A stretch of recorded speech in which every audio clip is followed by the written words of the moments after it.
We will start in a moment. Hello, everybody. It is week 8, Adobe Photoshop class. I am going to pause the recording for a minute and we'll be back at the top of the hour. Hi, everybody. It's week 8, the top of the hour. This is Hannah. I'm back, week 8. Can you believe that? We are getting to the end of this semester. We have week 9 next week, which will have Josh coming to our class in person. And he is going to tell us everything about testing and everything. And then week 10, we're going to use that for revision and practice tests and Q&A and other stuff too. So with that said, we're going to go and start looking at extra stuff that we didn't do last week using Vector in Adobe Photoshop. And as you coming into the class, I know today we did it online because it's spring break and we can join in person. So I am going to record that and then I'm going to post it online as soon as I finish the recording. So I am going to launch Photoshop as I'm talking to you guys. I don't know why I didn't launch it before today. And I am going to share my screen in minutes. And here I am, and I'm going to share my screen. And then I'm going to go back here. And I actually just updated Photoshop today. I know our test is not going to be on 2022, but there was a slight update for 2022 this morning. So I updated it and I don't want to see the video anymore, but I'm going to go to my workspace and then go back here to our regular workspace and it's all going to be good. So last thing we dealt with vector shapes in Adobe Photoshop. And then we didn't do one thing, which was the mask, and we didn't do type on a path, which you can do that, but you really don't want to do it in Photoshop all the way. But sometime in the test, they're going to ask you to do so. So I'm going to file and I'm going to go file new right now. I'm not going to do even file open. And I'm going to open just one new file. And let's say you're going to get some kind of a drawing during the test. And the drawing is going to have a little circle. And then the circle is going to have maybe a wonderful color and something like that. And maybe inside the circle could be even an image or something like that. So if I want to go in and do file and place embedded, I'm going to go to my weekly assets and I'm going to actually just place one image into it. And I'm just placing it on top, not even file into, and I'm going to go back here and I'm just going to go in and create a clipping. That's all what I'm doing, holding down my option key and creating a clipping. So let's say this is kind of a drawing and you're going to have like some other drawing as a background, things that are not going to be boring for you. So now you might see some other stuff on the screen as well. And I'm going to go to the curvature tool and I'm going to go and create a path. And while I'm having this path here, I'm going to change it a little bit. And this is what you're probably going to see. And then I'm going to go to the path selection tool and I'm going to go and bring it over here on top. So you're opening now your test, and let's say maybe I'm going to make it even nicer. I'm going to make a drop shadow and maybe a bevel and emboss. So it's going to look a little bit different. Maybe I can even have another image below that. And then maybe I have some kind of a gradient, not on that, but I'm going to go back here to a gradient in my layers panel. and I'm going to go in and add a gradient to the layer that I have over here. So let's say where my layer is, and I'm going to go in and just going to bring a slight gradient over there. I don't want to do that just because the path is selected. It does it, but now I have it over here, and I don't want to do it to this area that I have.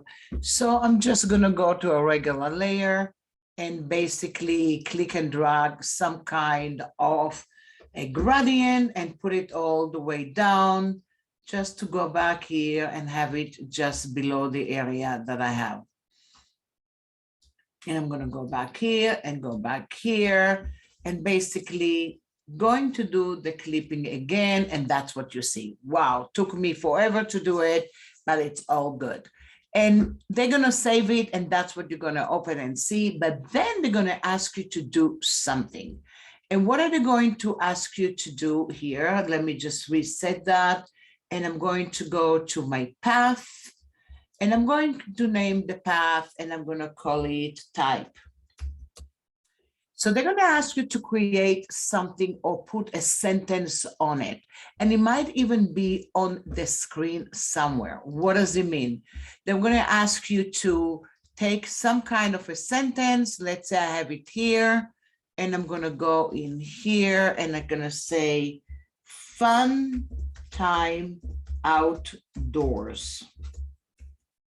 And then I'm going to do select all, and I'm going to make it black and click OK. And I'm going to see maybe I'm on the wrong layer. Of course I am. So I'm going to go back and move that on top, and it's not going to be on the wrong layer anymore, and it's going to be here. So now what they're going to ask you is load the path and put the text on the type on the path. So the first thing you're going to need to do is click on the path. And then maybe you have an option also to copy the text or type it, and then go in with the type, and then click on the path with the type. So if I'm selecting it and I'm going to go with the type tool, look what you see all the way down there. You see kind of like a tiny little leg next to the type. And if I click here and paste, that's what I'm going to go and see. And I'm going to do select all, and then maybe go back here and put it kind of like to the center while I have it here.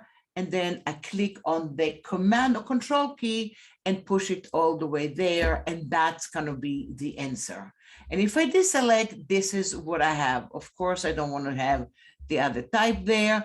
But what if they wanted you to make the typeface a little bit bigger? You're going to select that, and then you can go in and make it bigger. And maybe they wanted you to make it with maybe dark green right now. Can you do other stuff to it? Absolutely, you can. You can even double click on the type and the drop shadow. I don't like the drop shadow over here. The distance is too harsh. I'm going to do bevel and emboss, maybe even a little texture. And that's actually the answers that I have to the question that I have here. Might even go and do file save as, and then I'm going to call that, I'm going to go into my vector area, and then I'm going to go back here and call it type on a path. So in real life, you don't do it so much, type on a path in Photoshop, but every now and then you're going to need to do that. So basically what you can do is draw any path, go to the type and start to type on top of a path. Make sure your typeface is the right size and things like this. And that's going to be the area that you have. So even if I took, let's say, an old stuff that I have, or even if I went to my pen tool, and I'm just going to go back here and just create kind of like a path. Look at that. This is a zigzag path, what I have over here. As soon as I'm going to go to my type and click on the area and click here, okay, sometimes you can see the X. That's what's going to happen. And I'm happy it happened right now. Sometimes it's going to get and be a little finicky over here and not going to want to have it because maybe the type is, maybe it's a little bit. So maybe you're going to go back here and just get rid of it, because you don't want to have that. And then maybe you want to go in and get rid of this one as well. And maybe you're going to do another one or do it again. Sometime, because the type is too big, it's really recommended go to the type and start for a smaller type first, and then click on it. Oh, why is it doing it again? I don't know. And it's looking like I don't have enough space. I might go into the beginning and then go back here and see if it is going to go into the path, and it didn't do it right now again. So it's kind of like a little finicky sometimes. So you have to kind of play with it. Most of the time for the test, it's going to be a very easy path to go and put on top of it. I'm going to try one more time, and then I'm going to have the path selected. And I'm going to go back here and make sure it is going to go in here, and see it doesn't really read it now because it says that I have already type on it right now. So I'm going to go and take away this stuff. I don't want to have that. And I can go and do maybe another one. As soon as you see an X on it, it will tell you kind of like something happened. So that's kind of like, I'm trying to be really careful, and please do that. No, it didn't do it. And now if I paste it, it's not going to do it. But if I'm going to go back here and maybe make it a little bit bigger, maybe you're going to go in and start seeing some stuff with the type that you have. So I'm going to go back here, go to the typeface. I'm going to select it, and maybe even try to make it a little bit bigger, and maybe even a little bit bigger here.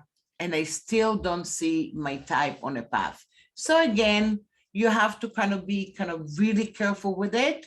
What I did in the beginning was probably the best example because it was kind of a circle, and then it worked just with the circle and everything was okay with it. So we're going to leave it at that. So type on a path.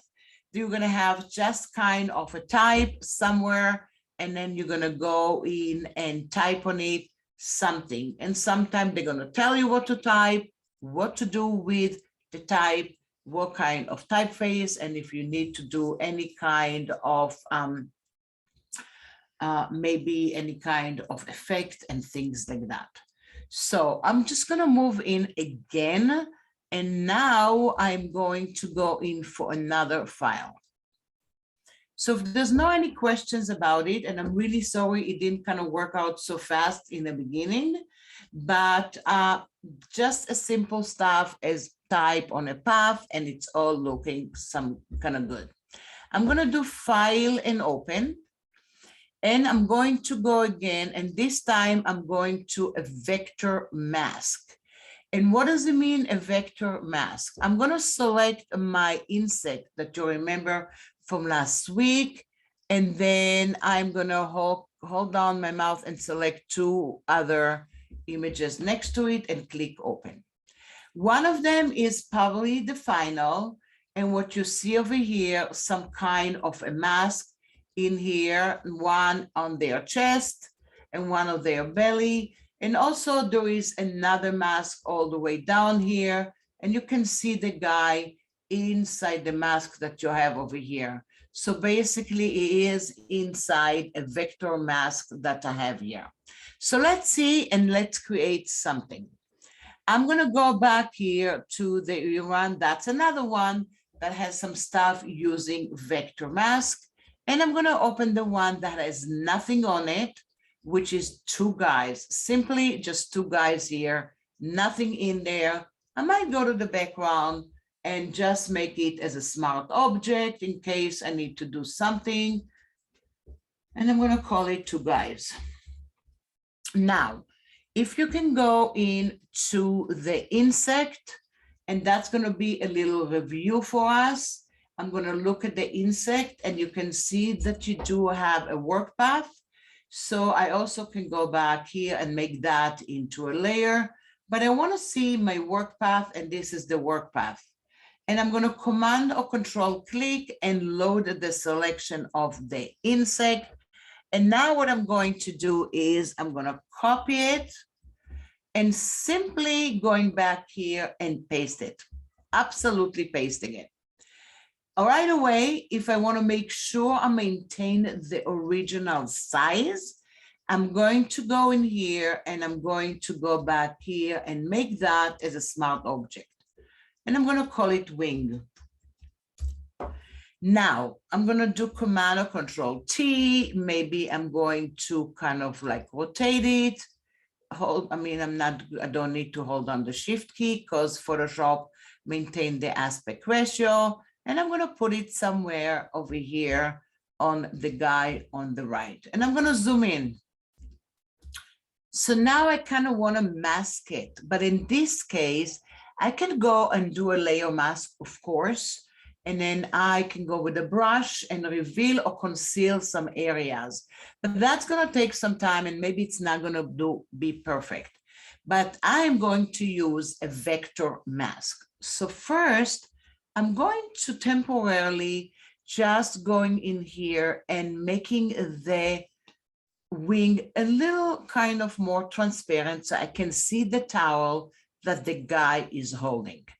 And now I'm going to my pen tool.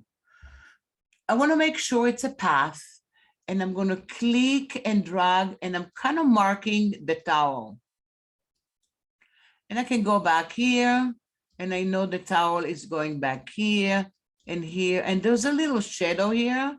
I'm going to ignore it and I'm going to close that.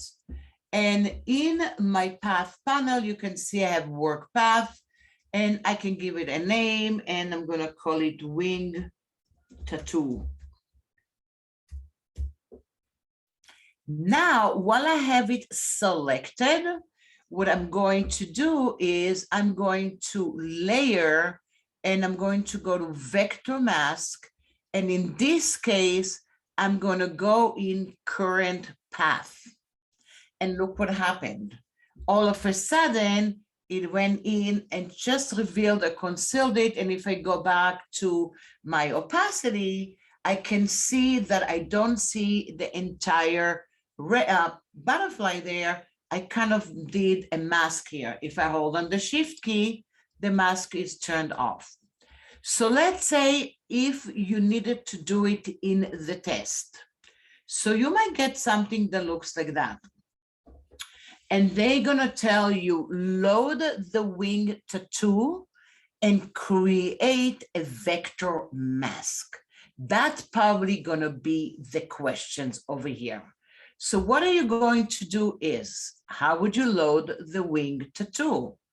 You cannot go to select load selection because it's not the wing, it's not a selection. So you're gonna go to the path tool. If you don't see the path panel in the workspace of your test, all of a sudden, go to window and bring out the path panel. So it will come out right away. And then I'm loading it. That's what they asked me to do. Maybe there were other paths over there, but they wanted me to go and do that. And then you're gonna go to layer, vector mask, current path. And now you created a vector mask. I can still go to my butterfly and change maybe my blending mode to overlay. Maybe I even can change a little bit the opacity. And now you're going to say, can I still create a layer mask to it? Absolutely. You can go now and create a regular pixel mask. And that's going to be your layer mask. And once you have the layer mask, that's going to be a regular layer mask. I'm going to go to my basic. I'm going to go for black and white right now. And then I'm going to click OK. And now I'm just going to click and drag and create some kind of a mask to it. So this is my pixel mask. And this one is my vector mask over here. I can by all time can click on the vector mask that I have. And then I can go to it. And then I can go to a selection tool, to the direct selection tool over here. And then I can click on that and look what I can do. And look what I did now. I updated it, and now the wing is looking a little bit different. I can click here and the wing is going to his towel over here. So you can really update the mask a lot better when you do it here. And then it's good for areas that you want to work with straight line and make kind of an obvious masking to it. So what if I wanted to do something else over here exactly as a mask with it? I can go in and do that as well. So I can paste it. And then I can go back here and then go in and make it again, another wing, wing 2. I'm going to make that as a smart object, make it a little smaller because maybe I want it to be somewhere in another area. And I'm just going to put it over here and click OK. So now I might need to create another mask, another vector, because this one belongs to this mask. So once again, I can go to my pen tool and I can decide where do I want to have this mask. So maybe it is hiding somewhere here. Once I have it selected, I can go back here and then I create a vector mask with it. So if I go back here and hold down my command key and click, I'm going to add a vector mask with it. And now it's created a vector mask for you automatically. I can deselect it. I can go back here, make it in a multiply mode. I can do so many things to it, just going in here. And now you can see I have it here. And that's kind of like my vector mask that I have here. Does that make sense? So figure out if they wanted you to do stuff like that, you're probably going to need to load the path first and then create a vector mask, either from a current path or command click on the layer mask symbol to create a vector mask on it. So you can see over here, I kind of played with it a little bit different. And then I made another group and made another group to all of it. So if I click on that, you can see I have it here. I have another mask over here. If I don't want it, I don't need to have it. And of course I have it here. And then I have another one over here. So let's see what I have over there. I do have the original over here. Not the original. Basically, I do have a mask that I created with some kind of an effect on top of the area that I have. If I turn it off, look what I have. I have the other image again. Over here, if I turn it on, this is what I have over here. So if I wanted to create some kind of a mask on top of it, I can go back here and basically duplicate this layer.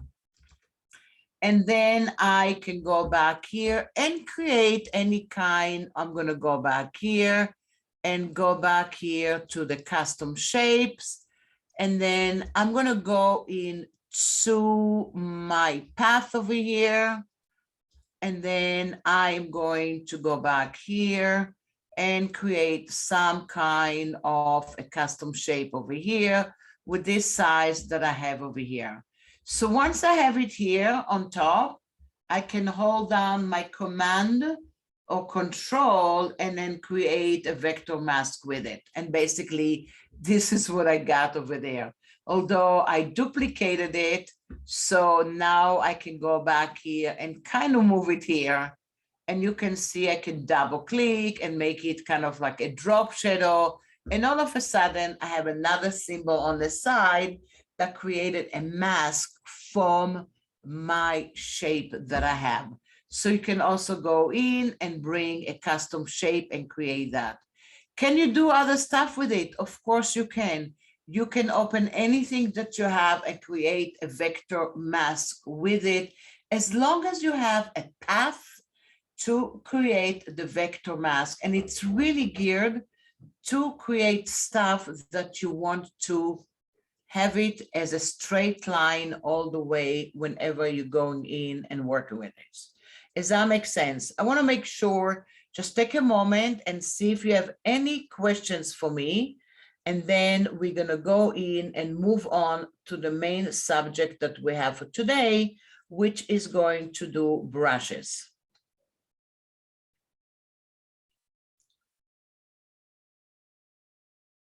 So now, if there's no any question, I'm going to go and move on. If you realize later that you have any questions about that, please send me an email and let me know. And then since I'm recording it, I can see what area you didn't understand, and I can explain it to you again while we're working. So I'm going to go in and close all. And I'm not going to apply it right now. And what I'm going to do is here, we're going to go and do kind of like a fast look at brushes in Photoshop. The question here is going to be, am I going to need to draw in the test? Absolutely not.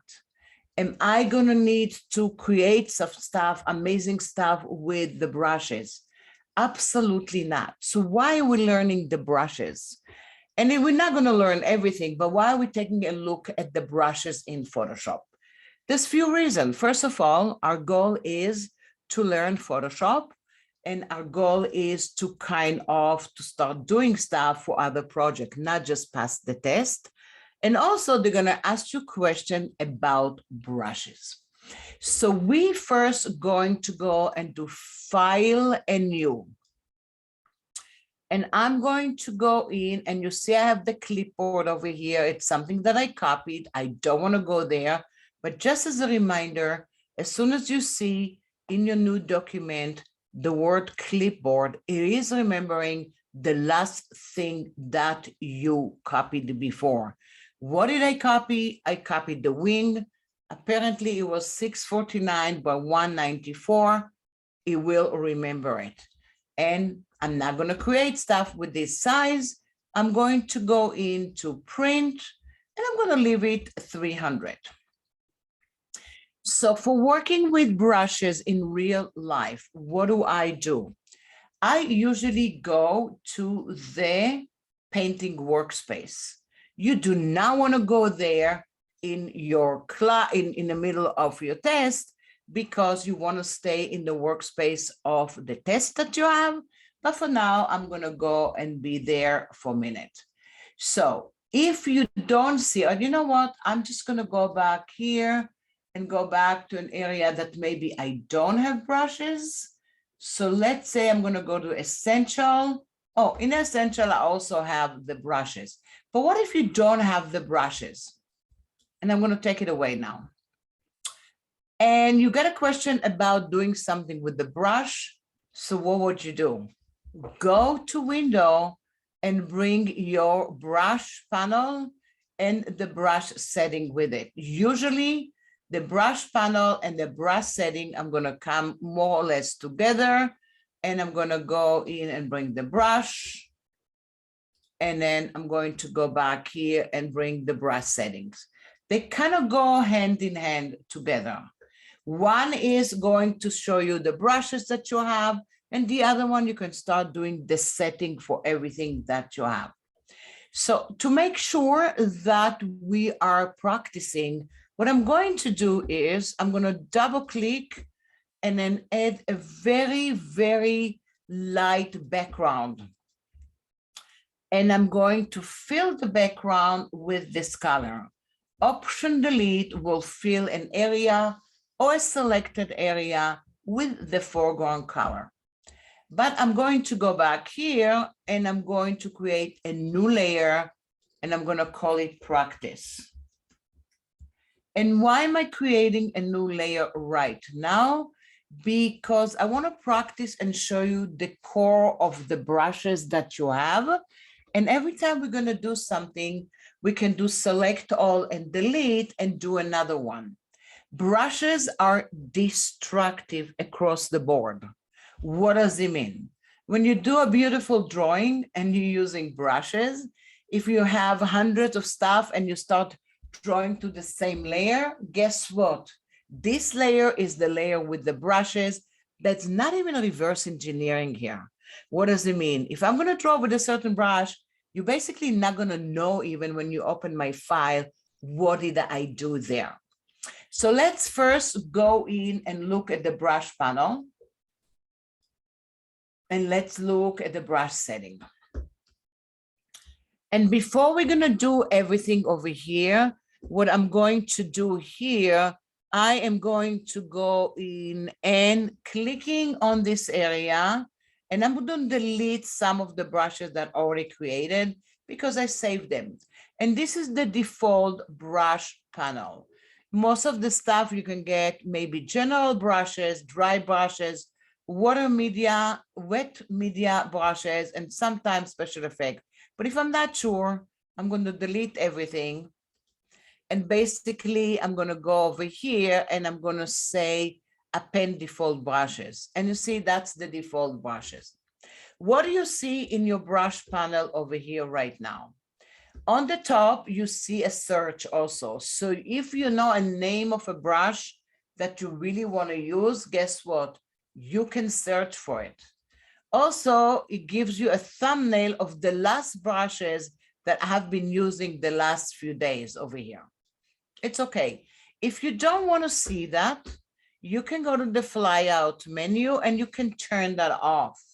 Turn off the show search brush, turn off the show recent brushes. You just can then go in and just turn it off and not even use it for while you're working.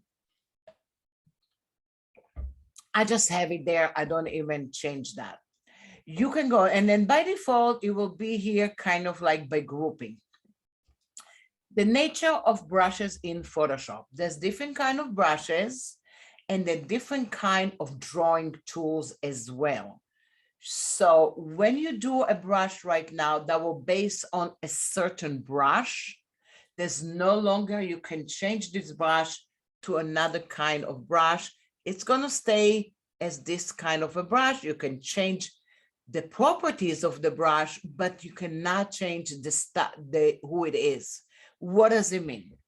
I'm going to go into my general brushes. And I'm just going to click on the first one. And by the way, if you don't click on the brush tool, look what happened over here. It absolutely grayed out.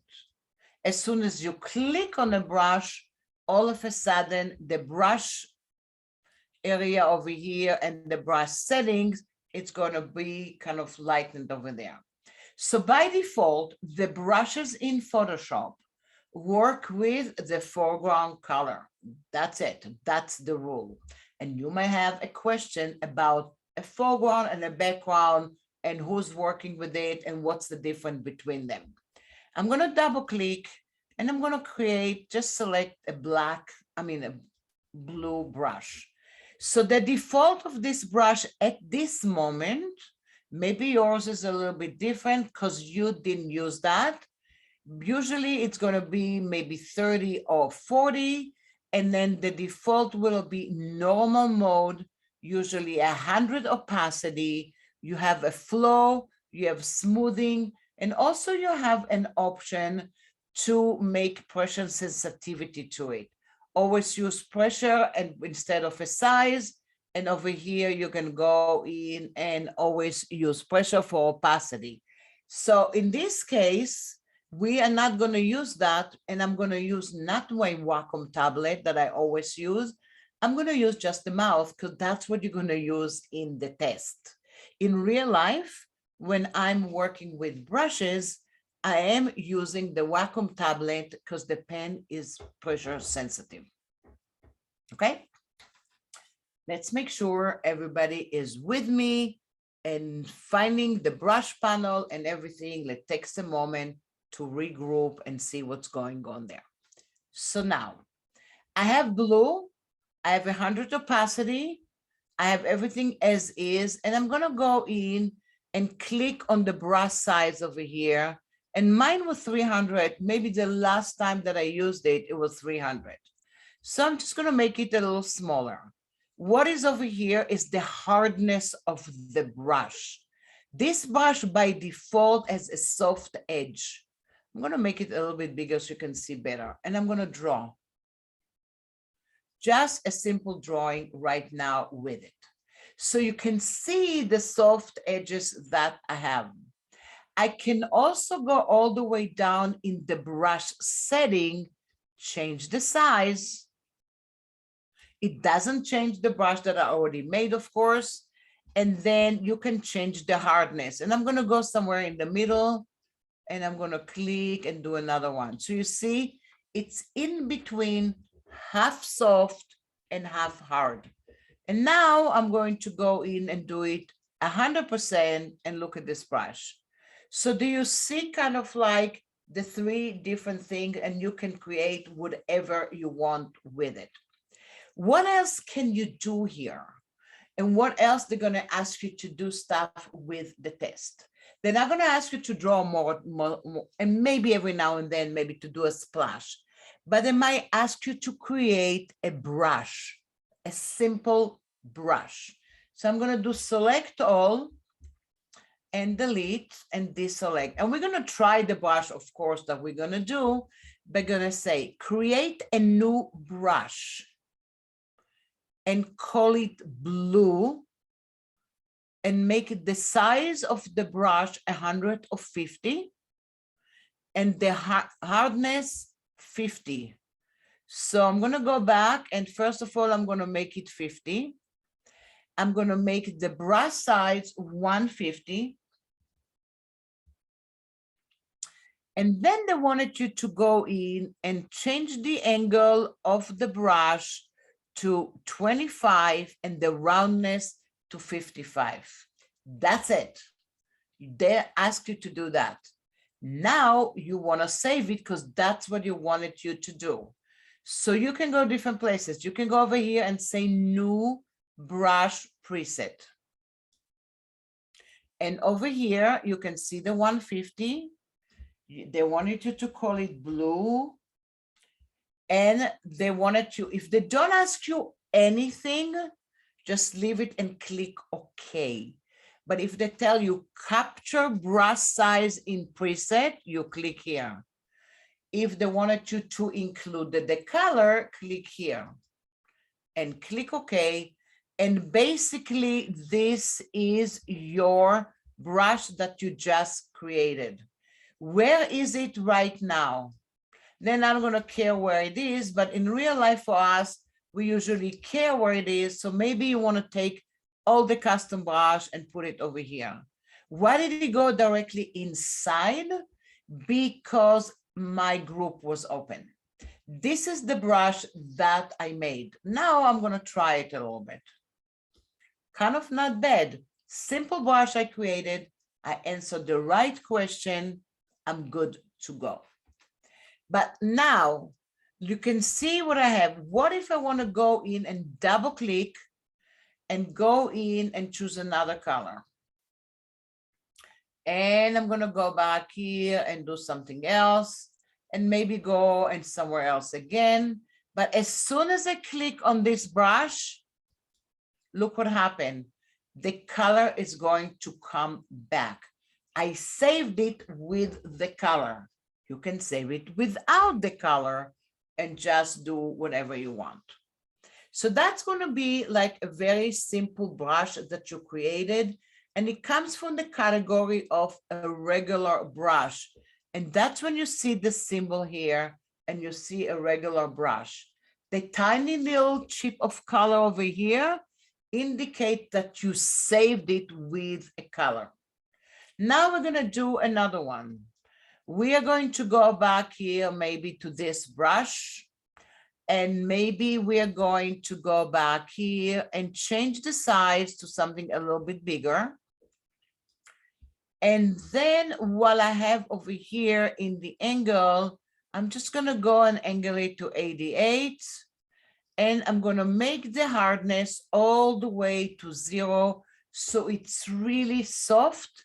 And in the spacing, I'm gonna start spacing it. And look what all of a sudden I see with my brush. Now I want to go in and save it and give it a different name. And maybe that's going to be the name they want you to give it. And I'm going to say new brush preset. And I'm going to say ellipses or ellip. And I don't want to include the color because they told you do not include the color. So look at the difference over here with it. That's the brush tool. And now if I try it, look what I just did. But they did not limit me to any color that I wanted. So I can just do any color that I have and start drawing with the stuff that I have. Another thing, sometime they might ask you to change also the brush blending mode. And you're gonna say, do we have blending mode for brushes? Yes, we do. I'm going to do select all and delete and deselect. And I'm going to go to the brush that I did before. And it is on this layer.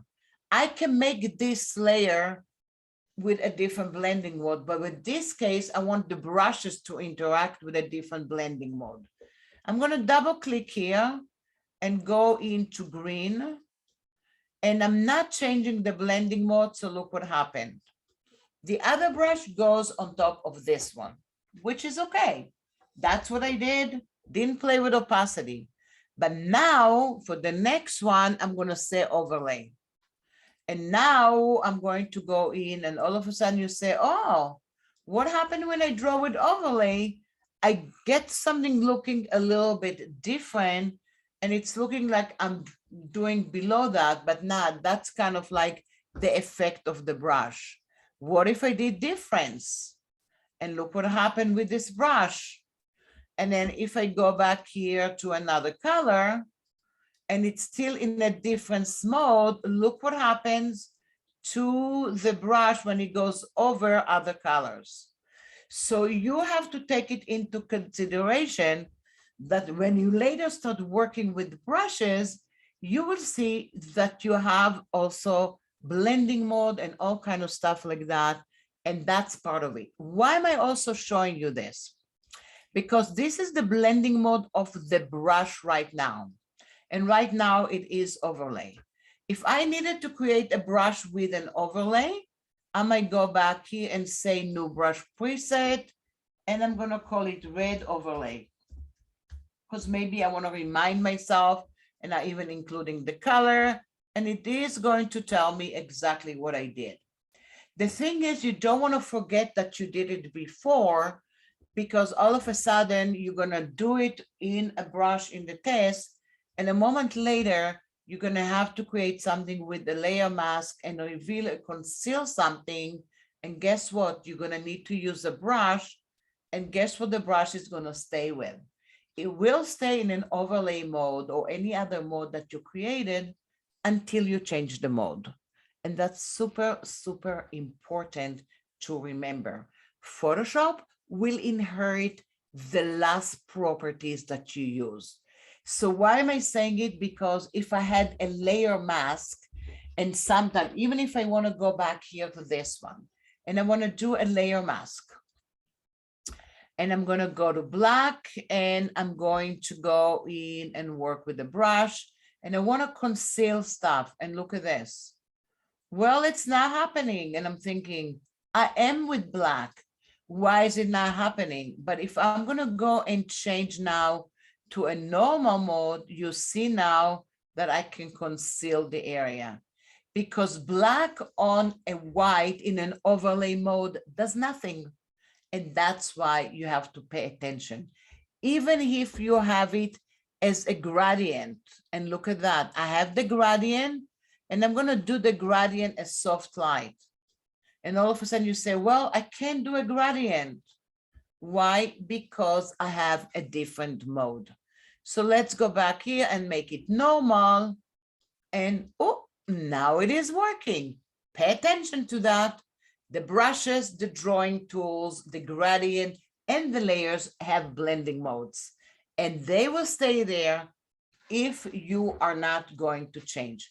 For a layer, it's not as a problem because each layer has its own blending mode. But with drawing tools, once you dedicate and put an overlay or something else and you didn't change it, it will stay there until you decide to stay. Of course, I can go back here and still make that an overlay mode and multiply mode. I can do it both ways. So I did that. I'm going to do select all and delete. So far, what did we do? We just created simple brushes, and you see all the last brushes that I have. But now maybe they want you to do something more advanced in the test. Maybe they wanted you to create a brush, and I'm going to click on the simple one over here and close that. And then I'm going to move it to the side here. And they wanted you to create a brush that size 150. The roundness, it's going to be 24. The spacing, it's going to be 90. And now I'm going to go back here and click on Shape Dynamic. And I'm going to go to Shape Dynamic, and they wanted you to change the jitter of the size, which is the randomness of the size of the brush. So you can click here and move it, and they wanted it to be the size of the jitter is 25.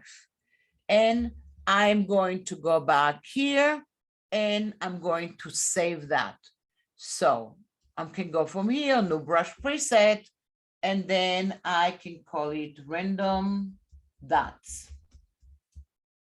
And I'm going to test it because for here I'm testing it. This is actually the spacing. If I want to change the spacing now just for fun, look at that. I'm going to go back here. I can change the spacing. I can go back here and change the size. I can go back here to the randomness of the shape, and you can see that, and you have different kind of areas here. The angles, I'm going to change the angle, and I'm going to change the roundness of the jitter. And then I'm going to go and test that. And let's see if I'm going on here and see if I want to go in with the brush and draw with it. So while I have it here in the shape dynamic, I'm going to go back the minimum diameter, and I'm going to go in and play a little bit with the angle of the jitter, and I'm going to go in and draw with the brush. If I want to make this brush a lot bigger, you can see here that I have this brush a lot bigger over here, and it is drawing for me with the color that I have. And if I don't want to smooth it, I can go, and you can see now it is kind of like a lot harder over here, and it's not just smoothed over here. And again, you can save it, because if they're telling you to save it, that's going to be all good. And you can save it also from here. So different places to save your brushes. And now you can see I started to build some brushes.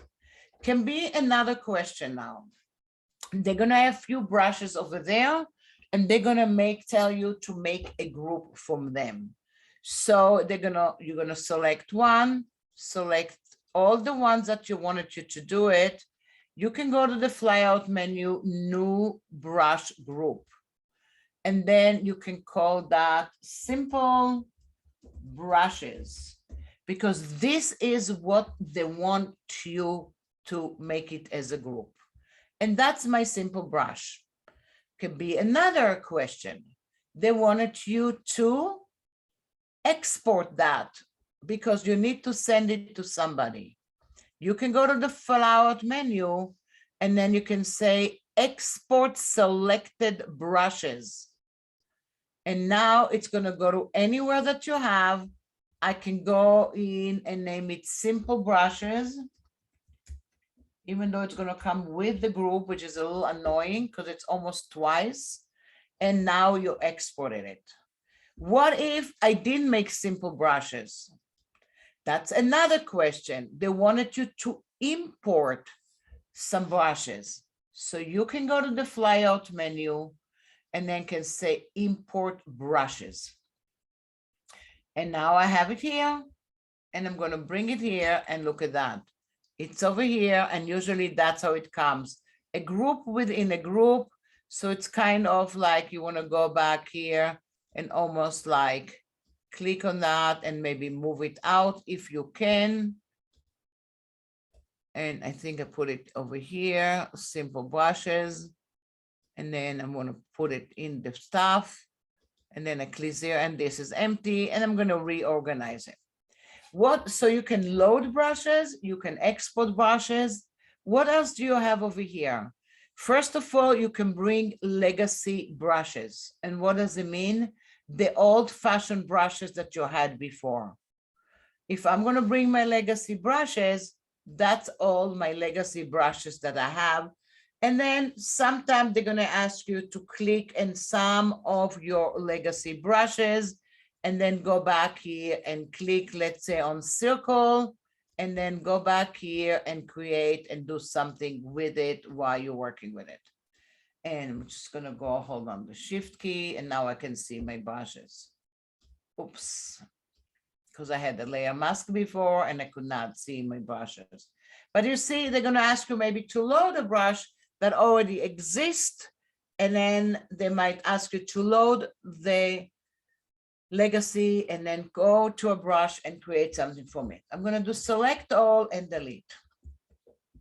Because now we're going to go in and just move on to a different kind of brushes. But what I want you to see is, before we move on, look what you have over here, your different sample of brushes. So let's say I have a brush that looks like that, and I'm just going to go and draw. But next to it, look what I have here, an eraser brush. So how would I know it's an eraser?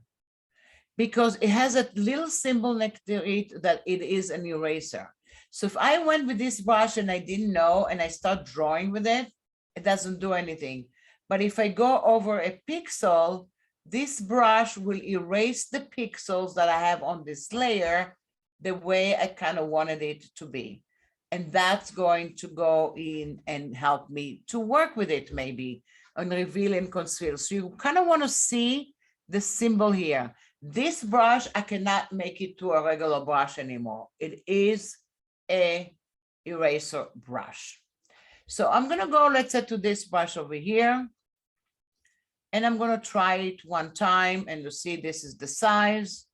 I'm going to change the color a little bit to a different color. And then I'm going to do select all and delete, because we want to look at some other stuff over here. So this is the brush that I chose. I'm going to go and play a little bit with spacing. I might do a size. I am going to leave it maybe with the same kind of angle or change the angle. I'm going to go to shape dynamic and change the shape. And I can also go into scattering, and the brush is going to scatter in different kind of areas. I can add to it a texture. There was a texture already, but I can change the texture to a different kind of texture. And then when I go back here to the texture, I can go and see the depth of the texture that I want. I'm not going to scatter it, but for going in, maybe we're going to make it a little bigger in terms of sizes. I'm not in it. Now look at that. This is the brush I just made with the new texture that I created.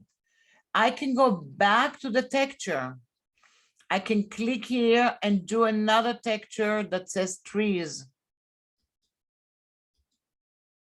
And then I'm going to go back here and see how it's going to look. Maybe subtract is not good, but maybe multiply, make it look a little bit different, and look at that. That gives me the shape or the texture of the brush that I had over here. So that's how I can start brushing stuff and creating. So you have to pay attention to all the stuff over here while you're playing. If I want to save it, I'm going to say new brush preset. I'm going to call it texture. And that's going to be my new brush that I created with that when I have. But I might go back here to this brush and I'm going to change a little the spacing and not play with the texture and change it a little bit like that. So it stays a little bit like this. I'm going to do select all and delete. But now I'm going to double click on my background and make it red, and double click on the foreground and make it green. And I'm going to go to color dynamic, apply per tip, and look what I'm doing. I'm going to have it all the way to the left, that's 100%. And then from foreground to background, it's also 100%. And now I'm going to draw with this brush, but this brush is not big enough. So I'm just going to go back here to the brush and I'm going to make the size over here. And then look what I have with this brush. Oh, this is this brush over here, but this one does not have color dynamic. But now if I go to color dynamic, look what starts happening. It starts doing it from one place from another, and then I can go in here. And if I go to the purity the other way, it is going to go in and make it from different colors that I have. I'm just going to go in and make it green. And I want to make my brush smaller. I'm using my keys, my bracket keys on my keyboard to make a brush smaller, the right bracket to make a brush bigger. And now I'm going to try and look what I'm working with. I'm kind of working with a brush with texture with different colors, but maybe I don't like the textures over here because it's multiplied. So maybe I don't want a texture. So that's this brush, and look what I see here. Do you see different colors? Maybe I want to go back here and maybe I want to go in and make some kind of spacing between that. And if I did the spacing with it, I'm going to go back here and look at that. Now you can see really another kind of brush that has some kind of spacing. And if I want more spacing and maybe different angles, look at this brush right now. It goes from one color to another. If I double click on yellow, it's going to go from one place to another. If I double click on blue, it will go from one place to another. I can change it also here. What does it mean? In the color dynamic, I can say I want to add a no hue to the area and maybe make it saturated a little bit more. So look at that. I added another color to the mix. If I'm going to purity to the other side, now it is a grayscale. So you can see, you can go, and I'm going to go and save it. So I'm going to say new brush, and I'm going to say multi colors. And I'm going to do select all and delete and deselect. And I'm going to go into another brush, and I'm going to go in and play with it. And this one's going to be this brush. And now I'm jumping to that. And that's my multicolor brush. It will remember it because it saved it exactly the way I saved it from before. So that's when you're going to ask you to do different things with the brushes and create a certain brush. Let's look at some other tools that might ask you to create a different brush and not a regular brush. So we're going to go into our drawing tools. Where are the other drawing tools in Photoshop? I'm going to go back here. These are the brushes that I have. These are the simple brushes. Maybe all of these are going to go in there. I'm all organized. Now I'm going to go into the other drawing tools. And you want to look at them because look what you have. You have a brush tool, you have a pencil tool, which I barely use. You have also a mixer brush tool that you can work with. They all kind of look alike a little bit. And sometimes they're going to ask you to identify the symbols of them, and you want to remember that. And then you do have a history brush and a history brush tool. And then you have other drawing tools, which is the eraser, believe it or not, it is a drawing tool. So before using the eraser, I'm just going to go to any of the simple brushes that I just made, and I'm just going to draw a little blob with it. But now I'm going to go to the eraser. And I have a simple brush over here. I'm going to go to a simple brush, but now I'm on the eraser tool. And everything that I'm going to do now, I'm going to do, and it's going to create an eraser with it. And I'm going to go and make size, and I'm going to change the angle. I might even add to it some kind of texture. And I'm going to bring the texture and I'm going to click subtract. No, I don't want subtract. I might go in and make that multiply. And I'm going to go back here and change it a little bit. So now I have that, but I want to save it. And I'm going to change actually the size to a little bigger size. And I'm going to go back here. And I'm going to click and I'm going to call it erase with texture. And include tool setting. And in this case, look what it doesn't tell you to do. It doesn't tell you to include the colors. Why is that? Because the eraser doesn't have colors. And I'm going to click OK. And look what you have here. This is an eraser brush. And if I'm going to go back here and draw, look at this. I'm erasing with this brush. If I'm going to go to an empty area, there's nothing I can do because it is an eraser. What can I do with it? I can make it bigger. I can make it smaller. I can change all the properties. I can no longer make it to a regular brush. That knows that it is an eraser. Years ago, it used to be that you could have done and make them back to whatever they were. Now you can't. So now we have the eraser. When am I using it? When I want to erase some stuff. And maybe I wanted to erase and add some kind of texture while I'm erasing. So I'm giving it kind of like a different look to the little blob that I have here. And maybe I'm creating something a lot nicer.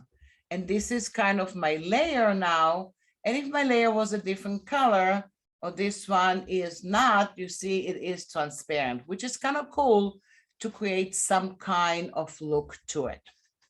Now, can I make for whatever I did a brush? And that's called a capture brush. I can load the selection of that. Command click on it. And I can go to edit and define brush preset. And now I can call it glove because it does look like a glove. And it gives you the number and that's the brush I created. If I deselect and I'm changing now the color to a different color, this is the brush I just created. The brushes in Photoshop are not taking the colors of the image that you have. They're taking the texture and the black and white and the grayscale of it and making some kind of almost like a stamp from it, and you change the colors. I can change it to a different size. I can go back here and change it to a different angle. I can even space it a little bit if that's what I want. I can even go to shape dynamic and play with it. And I can even decide that I want to scatter it. And look at this brush now. It does look like something if I wanted to create something that looks like that. These brushes are really, really independent. I captured a brush from something that I drew on the screen. And we're going to capture more stuff in a minute. Select all, delete, deselect, because they might tell you to do that. What does it mean? I'm going to go back to my brush and I'm going to close that. And I'm going to go to dry brush over here and I'm going to go to charcoal and I'm going to double click and start drawing with some kind of dark gray. And then I'm going to double click again and just do another color a little bit on top of it. And I can also go in and play with the opacity and just do that. And then I can go in and double click here and make it really dark and just go in and put some stuff here. So look what I just created, something kind of a blobby look to it. I basically can turn even off my background and right away do edit, define brush preset.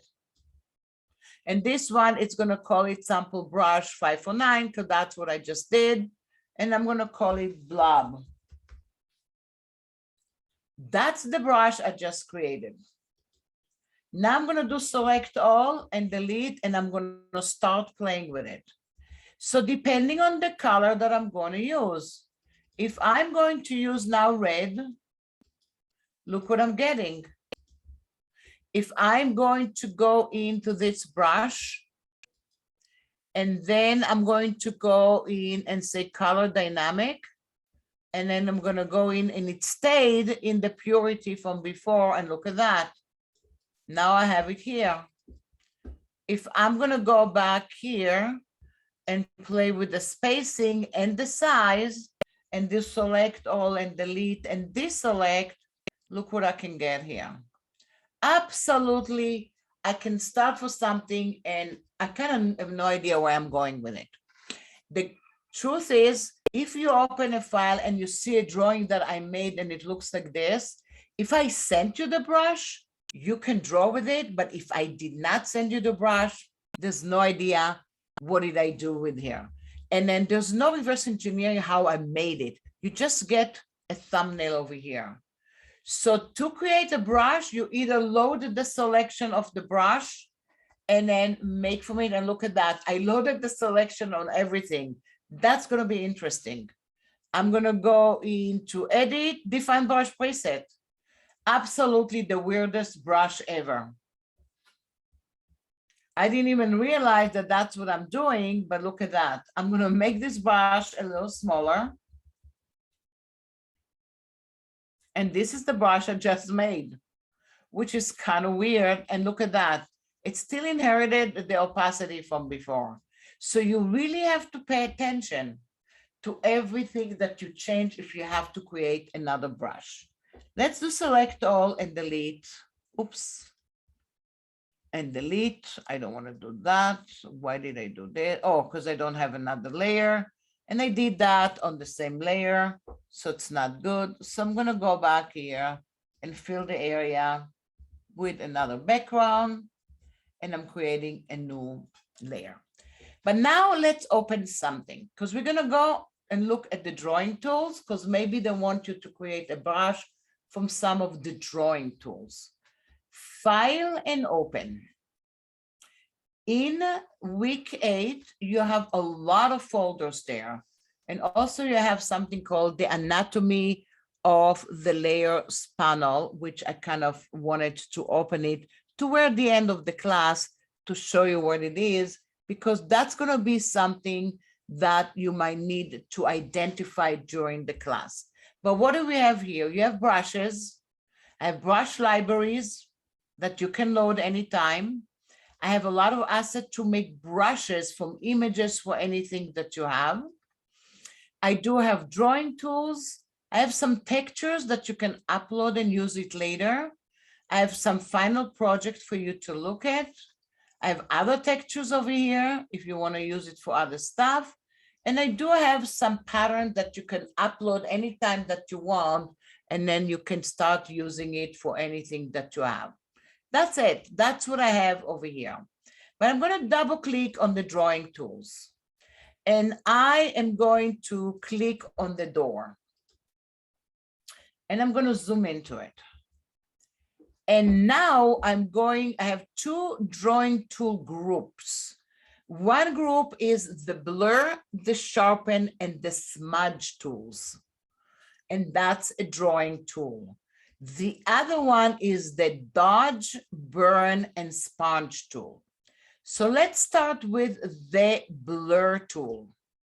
I'm on the blur tool right now, and at the moment, my brush size is absolutely simple and 13. I wanted it to be a little different. So I am going to here or into my settings, and I'm going to make the brush a little bigger, and I am going to make it soft. And I'm not going to touch anything over here. Maybe I'm going to click on a little bit on shape dynamic. And now I want to save that. And I'm going to click over here, erase texture, and over here. And I'm going to go back here and say new brush preset. And I am going to call it blur. Blur 1. I'm very hard for me to do all kind of names. Usually the name can be any name that is going to remind you. But now I want to blur the area. Since we know it is destructive, I am going to open for this one an empty layer. And I'm going to call it blur. And then I'm going to go and I want to blur the door in the middle here. And you see nothing is happening. Because I have a simple empty layer, you want to click on sample all layers. And now I'm going to go back here and blur it a little bit. So where am I blurring this area? I'm blurring it to another layer.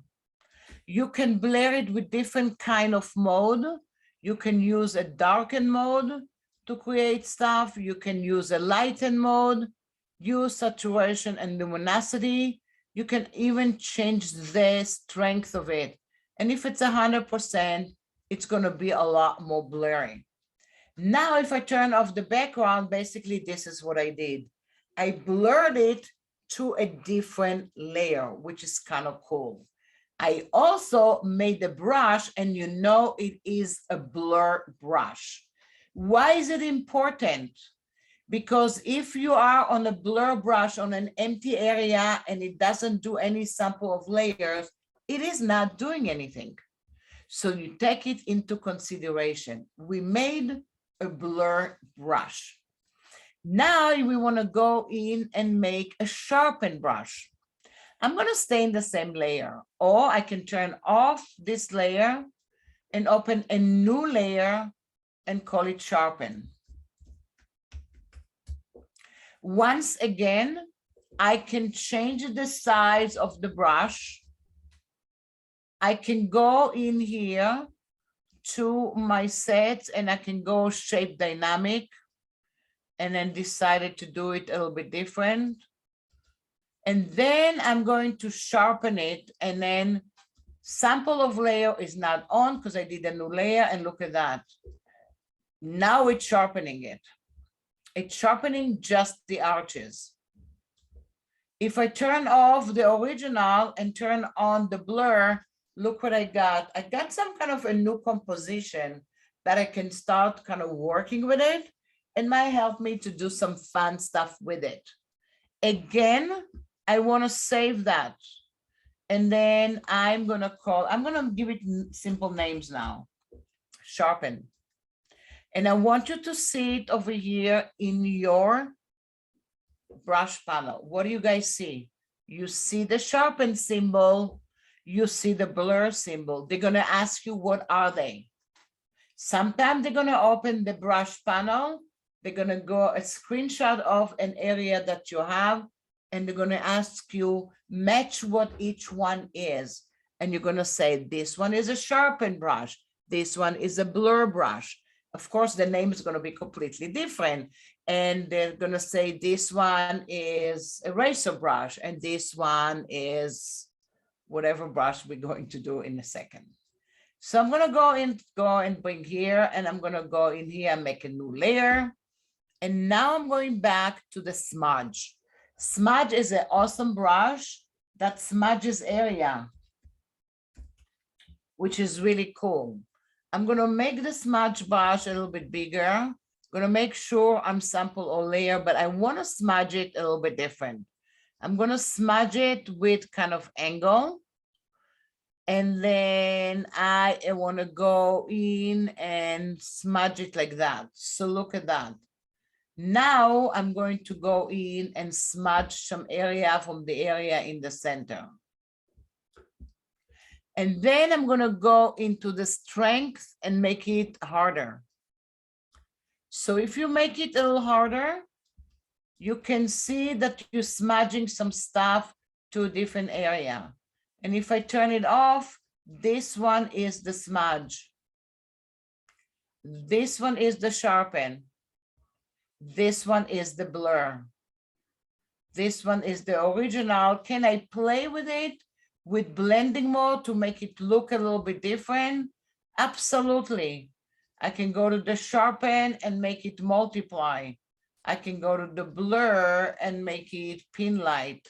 And all of a sudden you see a different kind of composition, and pin light did not do anything. But what if I did divide? Now you can see it's looking kind of grungy looking. And then this one, I'm gonna go in and make that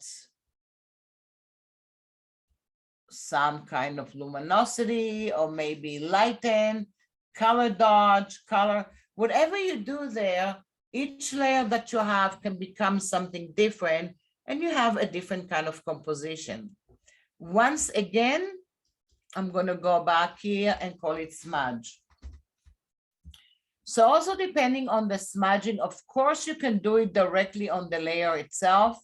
So this is a layer that I have here, and then I can go into the smudge, and then I can make it a little bit bigger, and look at that.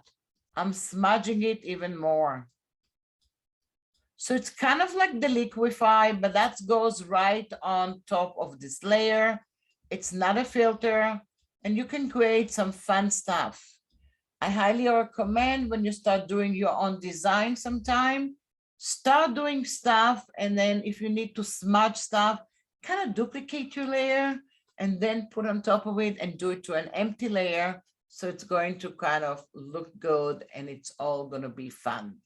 So we did create right now, we're looking at it, we did create some kind of drawing tools.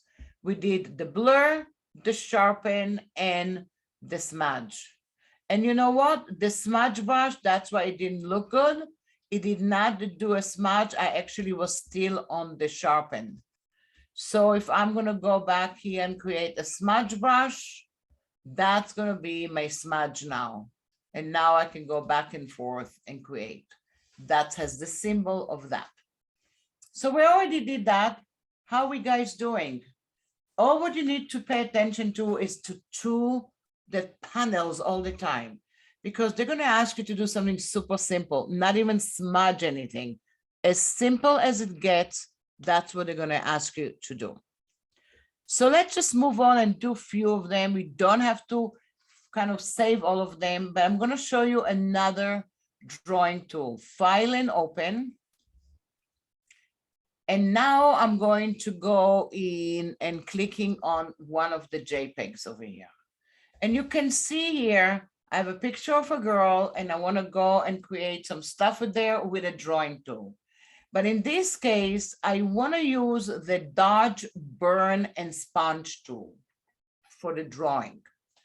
And this one, you cannot open another empty layer to it and say draw on all the layers that you have. This one is basically wanted you to duplicate the pixels. So I'm going to do Command J or Control J to duplicate. And then I'm going to go and call it Dodge. And now I might go in with the Dodge tool, and depending how I'm going to do it with the range, with the exposure and all of it, I can zoom into it, and I can decide that I want to go back here and lighten a little bit her hair. Just a drop. So you can say maybe it's better to do it in adjustment layers. For something, absolutely, you're right. For something, that's going to be a good solution. I'm just going to go on top of her eyes, and I'm going to go in and make her eyes a little lighter. Maybe the teeth, not too much, but a little bit lighter. So now you can see the before and after. And then, yes, I can go back here and I can save that as a brush, and that's going to be a Dodge brush. And I can go anywhere because the brush panel that you get, that's the brush panel that shows up in your Photoshop every time that you're doing something. So if you want to delete some brushes, you can also save them. You can delete them here from your application, but save them somewhere because you can upload it.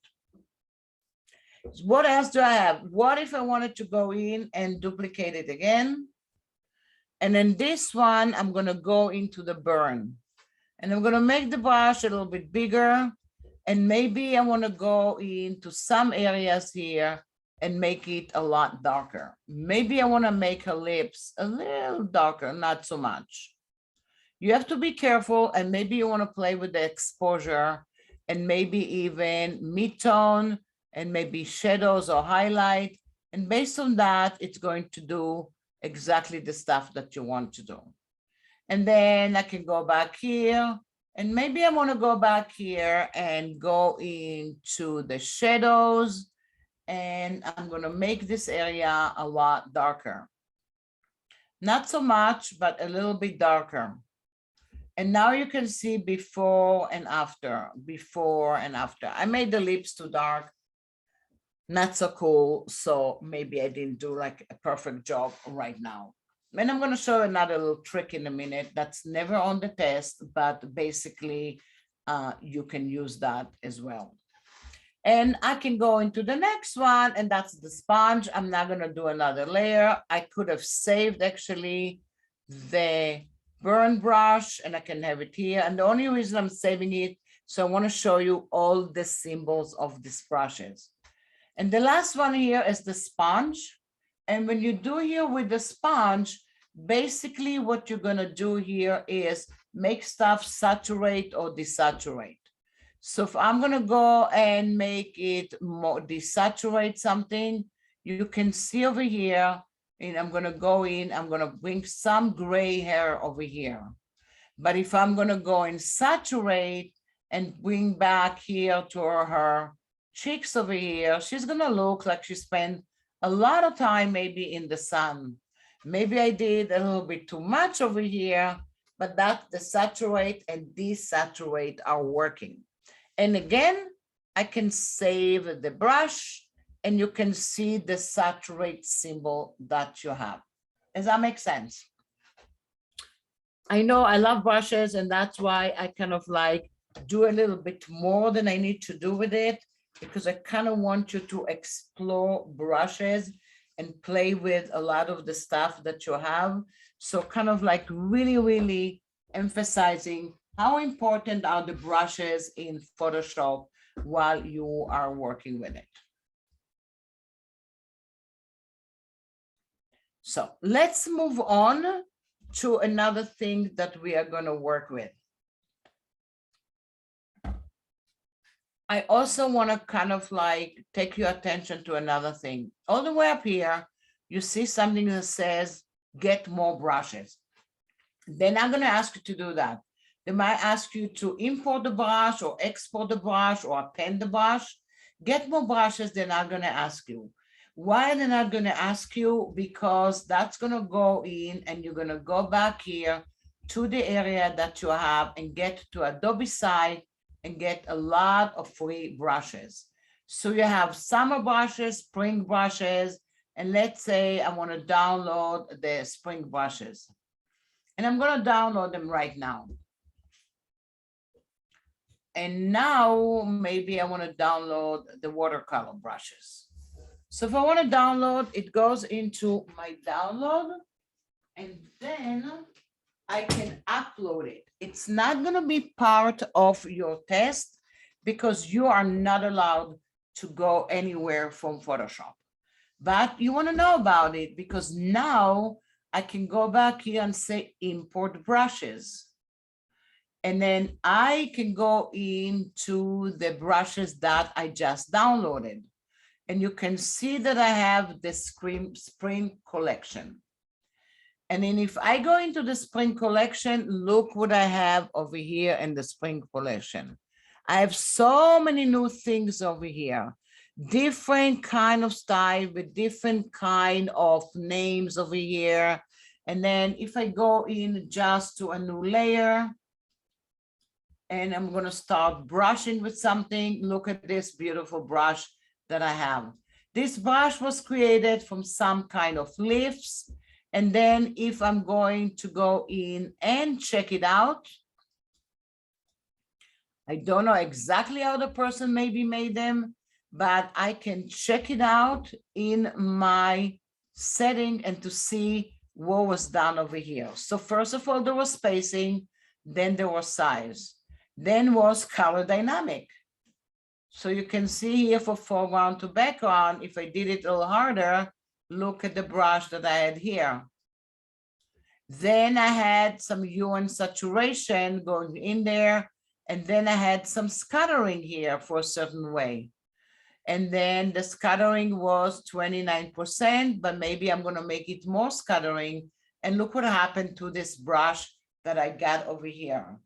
Can I create a new brush from this brush? Absolutely. I don't have the original image that he has, but I can start playing with it.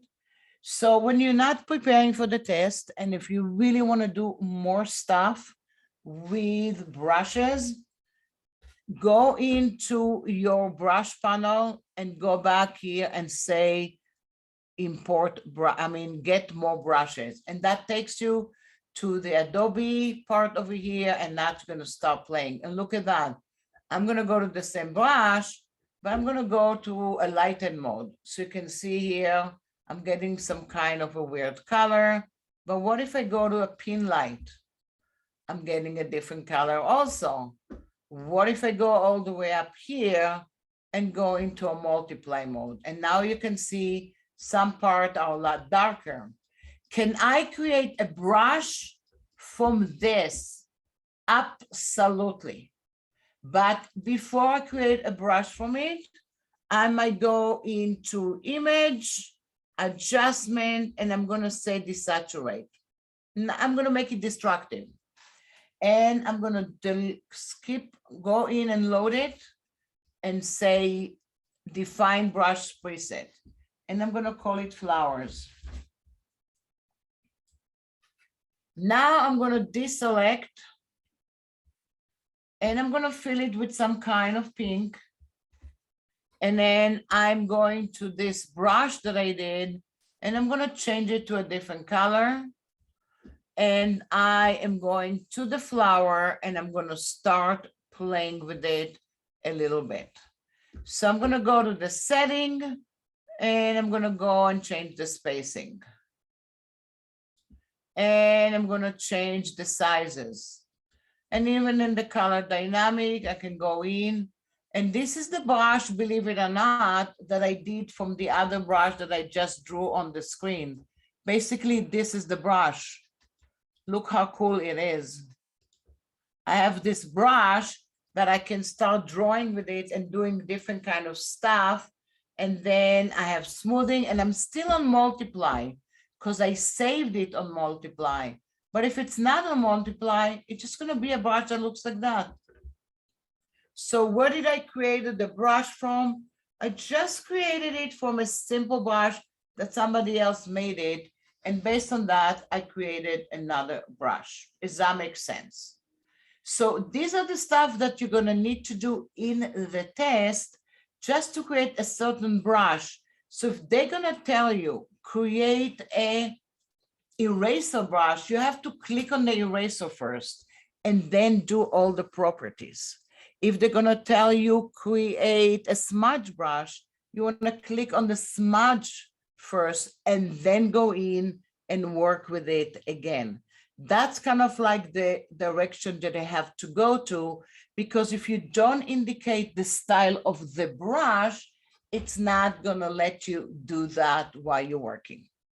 So we're gonna move on, and then we understand. So now let's say we're gonna look at another brush that I barely use, but I'm just gonna go and do a lot of drawing and drawing and drawing and changing stuff and maybe changing the color. And I'm just gonna do a lot of drawing. And all of a sudden now I'm going to go to my history panel. And I'm gonna bring my history panel. And when you're using brushes, look what you have. Basically what it does is brush, brush, brush, brush, brush, brush, brush, brush. It doesn't tell you which brush you used, when and where. And if you click somewhere here or click somewhere here, it goes to the brushes that you played with and goes through the history. The reason mine, it is still available here because when I use the history panel, I go to the history option and I always want to see non-linear history.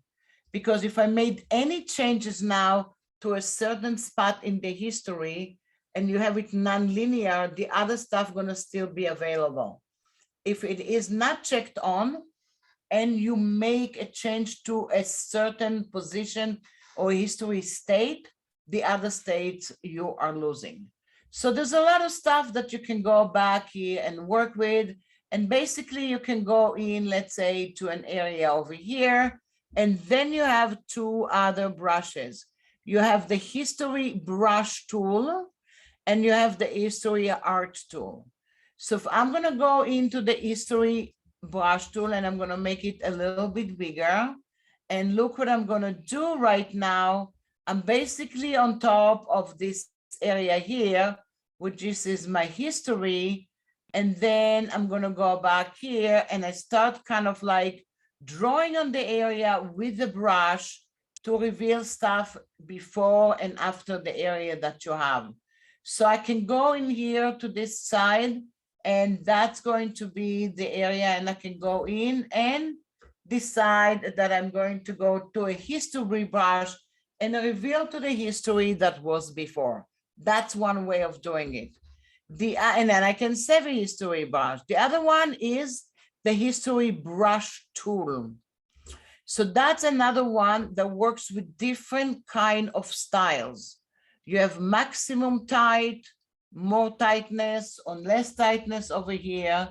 And now I can reveal the history with the brush that I have. So what if I have something like that over here? And now basically this is my history over here and I want to go back here.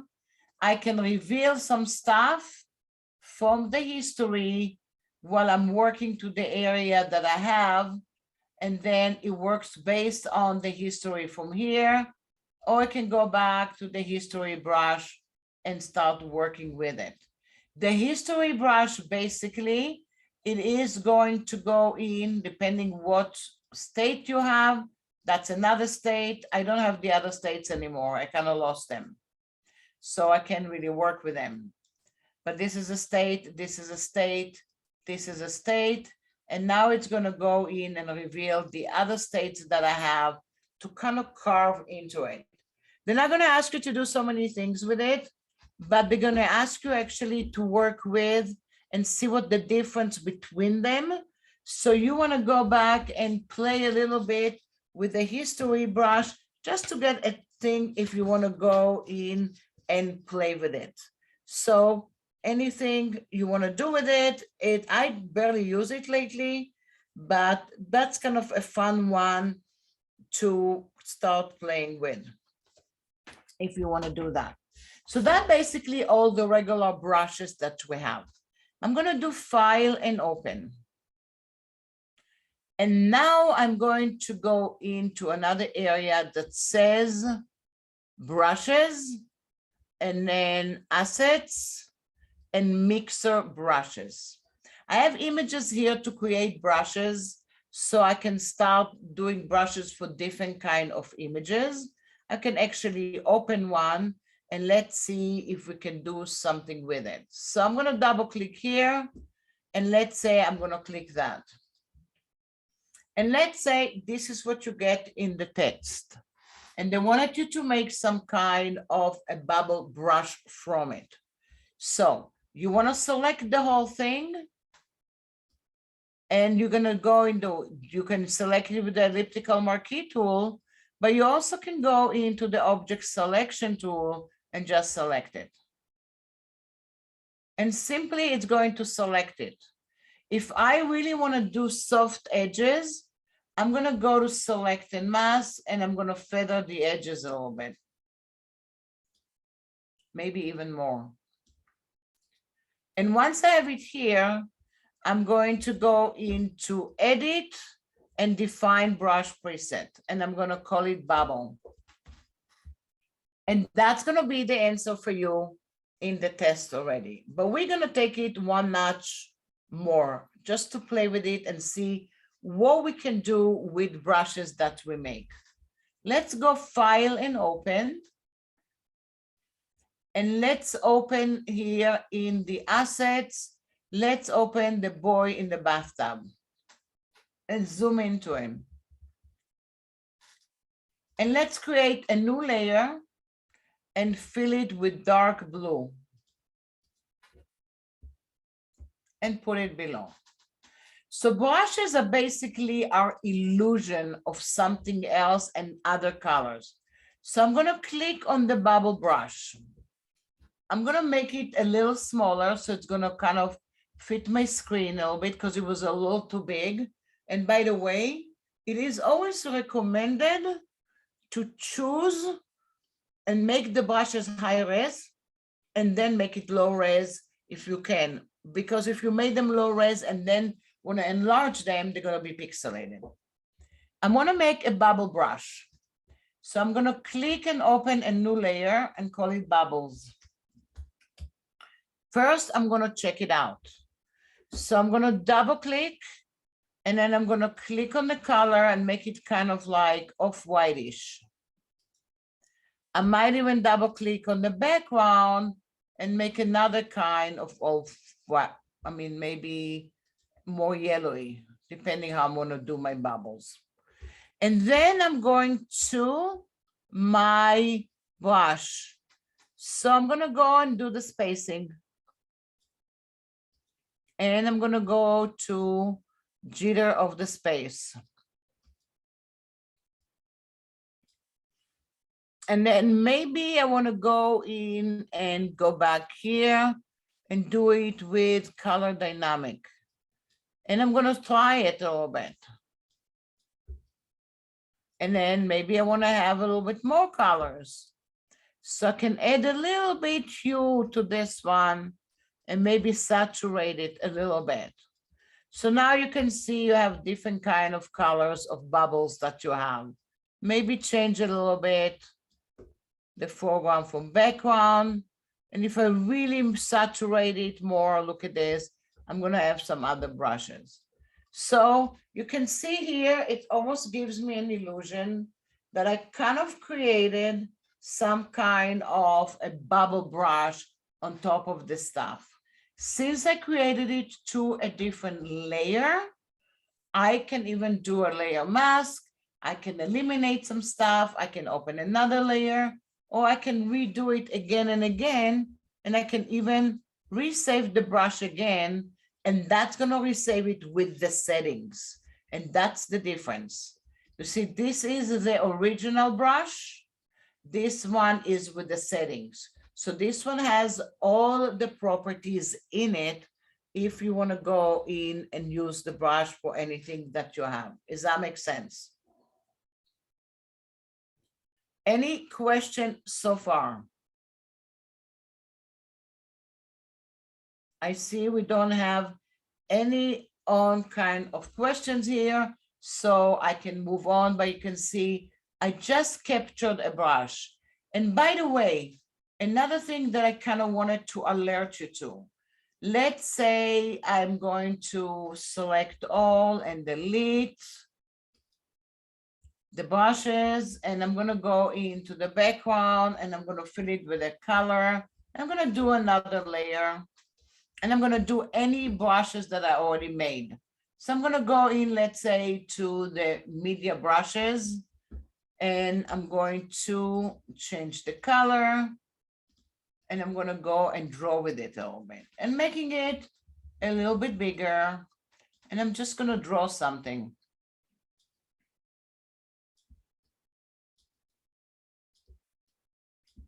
Almost like a little kid kind of standing and doing something over here.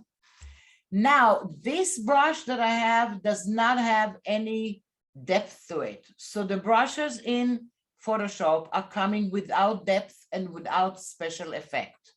So if I'm going to double click, and now I'm going to have a special effect, or maybe even a bevel and emboss. And I don't want to have a texture, but maybe bevel and emboss. And I'm going to go and play with it. I don't know I want to have that. I'm going to click OK here. And I'm going to double click. I don't want to do that either. And I'm going to make the drop shadows kind of a little lighter. And you can see over here, it is in a multiply mode. It can be in a darken mode. It can be even in an overlay mode. But all the effect that I'm doing here, even if I create a silly stroke to it, and then the stroke is kind of, I mean, it's kind of like a little too big. So it takes everything that I have, but maybe an outer glow. That's going to go back here and create, and maybe an outer glow over here with a different kind of color that you have. And then I'm going to make the opacity, and everything that I make, it's a little bit bigger. Everything is in on this layer right now. What does it mean? If I'm going to go to any other brush, and then I am going to draw with it, and this brush has the effect, look at that. Remember this brush before had just kind of little blobs? Look at this brush now. Now I'm drawing with depth. So drawing with depth is basically the way the layer properties are going to be. The brush itself does not have so much depth to it, but you're gonna go in and create some kind of depth. I can double click here. I can change the color. I can go back here and do a multiply mode and look at what's going on right now with this brush on top of the area, but everything has some kind of a depth to it. Why? Because my layer has depth. If I'm going to go back here and turn off this and turn off the inner glow, the outer glow, and the drop shadow, look at this brush. That's a simple brush that I had right now on my screen, and I just can start working with it. Does that make sense? So kind of want you to pay attention to the stuff that you have when you're working with brushes, and when you need to do all kind of brushes, and how you're going to create the brushes that you have. And anytime I can go to any brush that I have, and then I can go back here and look what I just did. I went down to the history of it and kind of created stuff with some kind of a art brush that I have. And now I go back here and look at this. That's going to create it, the stuff that I have. So you can go to each area and do that. When I work with brushes though, I always work with different kind of layers, but not all the layers are going to be, I mean, there's so much you can do to have every brush stroke on a different layer. But if you need to do some kind of detail, take that into consideration. I don't want to do that. And I'm going to go into the brush. And then this is the new brush that I had. If I want to make it a little smaller, and I want to go back here and kind of draw something with it, you can see I can even draw some kind of a little stick figure over here, like a person just kind of standing, and maybe has his hand all the way to the side. And I just did something kind of like simple, just with the brushes. Not anything kind of like, but it is on top of this area here, and just can go in later on and make for me something a little bit different. In the test, they are not going to ask you to do that. So you don't really need to really worry about it. They're asking you to create a brush, make a brush, and the difference between the brushes. So the last thing that I'm going to do is, and if we don't have time, we can go over it, is going to be here. And that's another kind of brushes. I'm going to do File and Open. And you might not do anything with it, but they might ask you about it. I'm going to go into the assets and to mixer brushes, and I'm going to open the color bar PSD. And I'm going to zoom into it. And you can see here in my layers panel, if I'm going to bring it out, I do have 2 layers over here. I'm going to turn off one, and I'm going to open a new layer, and I'm going to call it demo. So what are these brushes? If you go to your brush panel and click inside, you see brush tool, pencil tool, color replacement tool, and a mixer brush tool. You click on a mixer brush. First of all, you can make everything from a mixer brush. You can make brushes that are mixer brushes. So you're going to see some of them are done for you already. Maybe if I go to my brushes, more likely a lot of the watercolor brushes might be mixer brushes. Do you see over here? Everything that has a little drop next to it, and I'm going to go back to it, it's mixing it with a certain way with the color underneath it. And then I'm going to undo it. I can go in and say sample all colors, and then it's still going to mix it. Look at that. It's taking the color from underneath, and the way the colors are, it's going to mix it. But what you're going to pay attention is it's a different kind of options over here. All the way to the left, you have another option that the current color brush. Next to it, you're going to load the brush after each stroke. Next to it is to clean the brush after each stroke.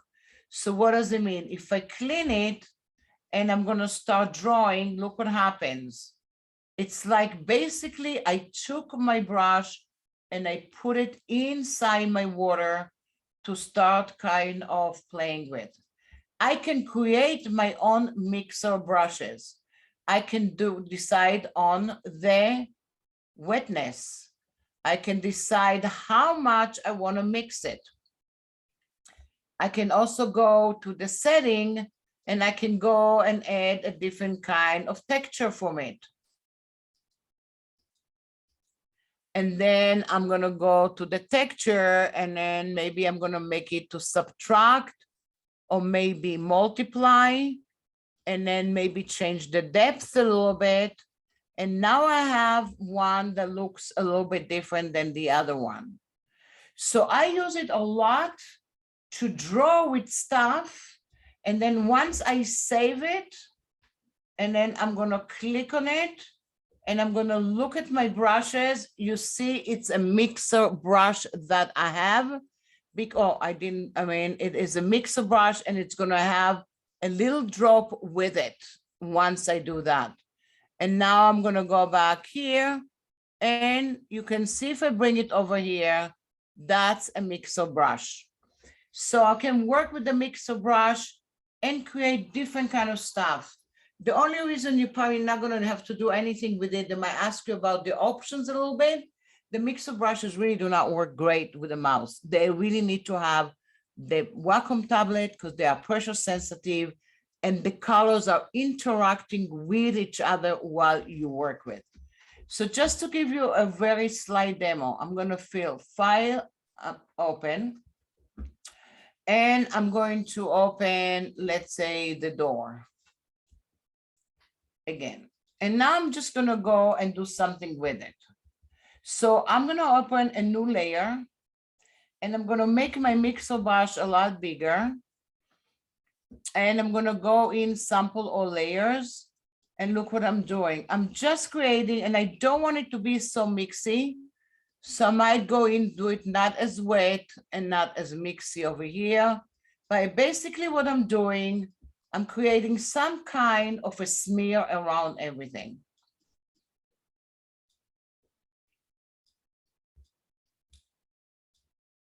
So I kind of like creating kind of like a nice looking background maybe, or not. Now I'm going to create a new layer. And in this case, I might turn off the one that I have. And then I'm going to be sample of layers and go to this brush. And in this case, I'm going to start doing details. So you can see, depending on the details that I want to do, I might go in and start creating a detail with the area that I have here. And then I'm going to go back here and change it a little bit. And I'm drawing. And then if I turn the other one, you can see I'm starting getting the details into the area. So I can start from an area that's going to be completely abstract and then go into the details. The only thing that I ask you is to create a mixer brush with certain properties. So you need to know the option of the properties over here. Other than that, you don't have to worry about it. But I'm going to show you some stuff that I created with it so you can see some kind of the finals that we have here. So I have here, and I'm going to go back to the brushes and then brushes to create. And then if I go into the entire brushes over here, I can maybe go back here and see final projects. So you can see over here, I'm going to open few finals and you can see the stuff that I created with brushes. This one was created with a mixer brush. This one was created by me a moment ago. This one is the bathtub with the kid with different kind of brushes, not as cool as the one that we made before. This one is a painting of a cabin that basically was that before. And then with the mix of brushes, I gave it an illusion that I just drew it. Then you have another brush that I created that actually with some vector shapes, and I applied it with my path tool to it. And then I have another painted door again. So I have the two of them, one on top of each other. So you can see over here, this is a detail. This is a detail. This one is the mess all the way. So somebody maybe started it like this and then added that and added that. And on top of that, guess what you can do? You can really go in here now and create, let's say brightness and contrast. And then go in and make that really, really contrasty. And then fill it with black. And then go to a very big regular brush. And I can go with a regular big brush. And with white, I basically gonna go back here and reveal the area that I have. And then I have to be on the right blending mode, and look what you have. I'm bringing back the light that I had over here. So now I'm gonna go in and change the brightness and the contrast. And then I'm changing it just to the white area that I have here. The other stuff just stays in there. So you can add to it all kind of effect to get to the stuff that you have. So this is sums up the part of brushes in Photoshop. We'll a little bit review it next week as well. What we're going to do next week, we're going to work with general stuff that might not be all the way in the test. Some of them just will be mentioned in the test. And also you want to bring some questions about some stuff that you didn't really get while we're working, like masking and vector mask and all kind of stuff like that. And we can review that. And then we're going to go ready for our practice test that we're going to do it in week 10. Really highly recommend that all of you come at least to week 10, to be part of the practice test. And also I'm going to bring some more Q&A tests to show you how it's going to work. So it's going to be a very, very important class before we move on to testing. So next week, I'm going to give you some information about testing. And then week 10, we are going to do the practice test. Any questions so far before I'm going to stop the recording? If some of you need to stay a little bit later, that's okay. But I am going to stop the recording, and then I'm going to stop sharing. And basically, I'm going to stop the recording, and I'll see you next week.